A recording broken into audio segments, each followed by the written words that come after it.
Yo, welcome to another episode of A Chapter a Day to Keep the Devil Away.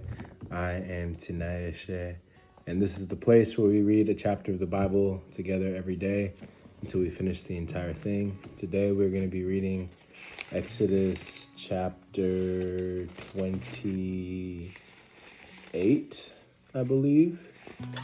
If you haven't read Exodus chapter 27, go do that. If you're joining us for the first time, just be with us where we are. And welcome home. Let's get into it. Clothing for the priests. Call for your brothers, Aaron and his sons, Nadab, Abihu, Eleazar, and Ithamar. Set them apart from the rest of the people of Israel, so they may minister to me and be my priests. Make sacred garments for Aaron that are glorious and beautiful. Instruct all the skilled craftsmen whom I have filled with the spirit of wisdom. Have them make garments for Aaron that will distinguish him as a priest set apart for my service. These are the garments they are to make: a chest piece, an ephod, a robe, a patterned tunic, a turban, and a sash. They are to make these sacred garments for your brother, Aaron, and his sons to wear when they serve me as priests. So give them fine linen cloth, gold thread, and blue, purple, and scarlet thread. Design of the ephod. The craftsman must make the ephod of finely woven linen and skillfully embroider it with gold and with blue, purple, and scarlet thread, front and back, joined at the shoulders with 2 shoulder pieces. The decorative sash will be made of the same materials, finely woven linen, embroidered with gold and with blue, purple, and scarlet thread. Take 2 onyx stones and engrave on them the names of the tribes of Israel. 6 names will be on each stone, arranged in the order of the births of the original sons of Israel. Engrave these names on the 2 stones in the same way a jeweler engraves a seal. Then mount the stones in settings of gold filigree. Fasten the 2 stones on the shoulder pieces of the ephod as a reminder that Aaron represents the people of Israel. Aaron will carry these names on his shoulders as a constant reminder whenever he goes before the Lord. Make the settings of gold filigree. Then braid 2 cords of pure gold and attach them to the filigree settings on the shoulders of the ephod. Design of the chest piece. Then with great skill and care, make a chest piece to be worn for seeking a decision from God. Make it to match the ephod using finely woven linen embroidered with gold and with blue, purple, and scarlet thread. Make the chest piece of a single piece of cloth folded to form a pouch 9 inches square. Mount 4 rows of gemstones on it. The first row will contain a red carnelian, a pale green peridot, and an emerald. The second row will contain a turquoise, a blue lapis lazuli, and a white moonstone. The third row will contain an orange jacinth, an agate, and a purple amethyst. The fourth row will contain a blue-green beryl, an onyx, and a green jasper. All these stones will be set in gold filigree. Each stone will represent one of the 12 sons of Israel, and the name of that tribe will be engraved on it like a seal. To attach the chest piece to the ephod, make braided cords of pure gold thread. Then make 2 gold rings and attach them to the top corners of the chest piece. Tie the 2 gold cords to the 2 rings on the chest piece. Tie the other ends of the cords to the gold settings on the shoulder pieces of the ephod. Then make 2 more gold rings and attach them to the inside edges of the chest piece next to the ephod.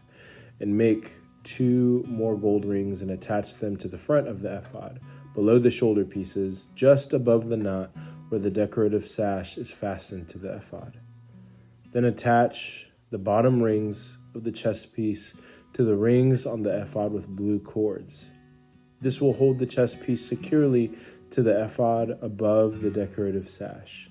In this way, Aaron will carry the names of the tribes of Israel on the sacred chest piece over his heart when he goes into the holy place. This will be a continual reminder that he represents the people when he comes before the Lord.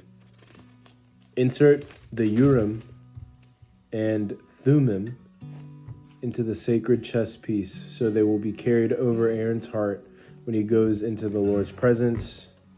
In this way, Aaron will always carry over his heart the objects used to determine the Lord's will for his people whenever he goes in before the Lord. Additional clothing for the priests. Make the robe that is worn with the ephod from a single piece of blue cloth, with an opening for Aaron's head in the middle of it. Reinforce the opening with a woven collar, so it will not tear. Make pomegranates out of blue, purple, and scarlet yarn, and attach them to the hem of the robe, with gold bells between them.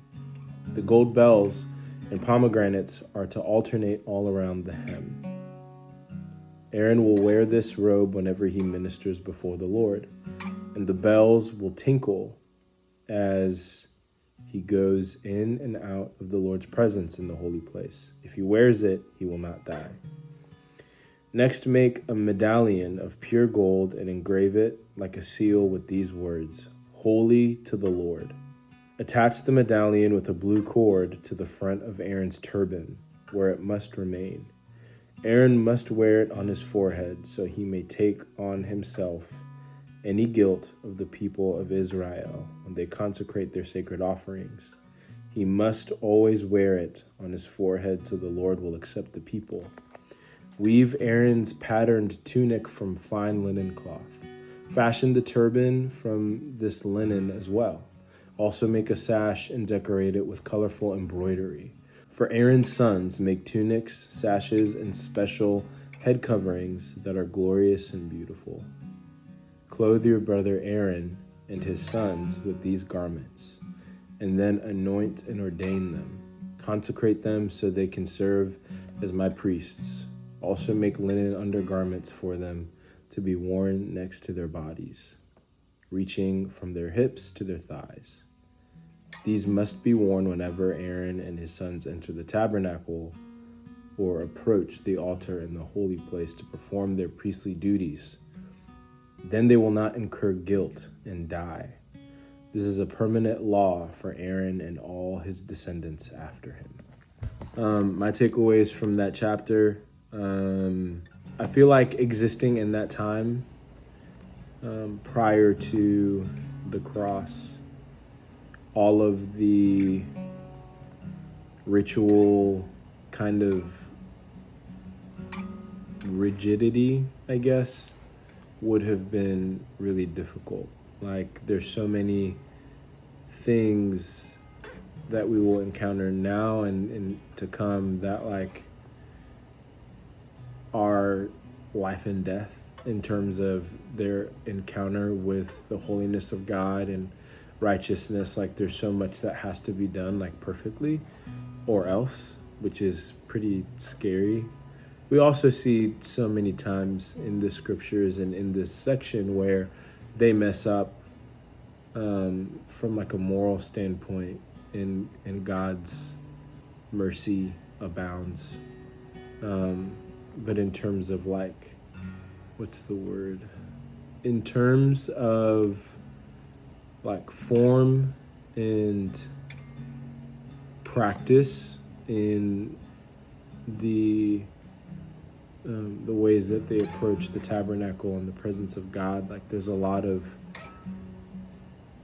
procedures that you can't get wrong, and that just feels kind of scary. Like, there's a lot of weight to it, and you know, he's a holy God and you have to approach that with reverence and honor, but seemingly perfection, which just feels, I don't know, not sure how I feel about it, aside from like I'd be scared to be a priest.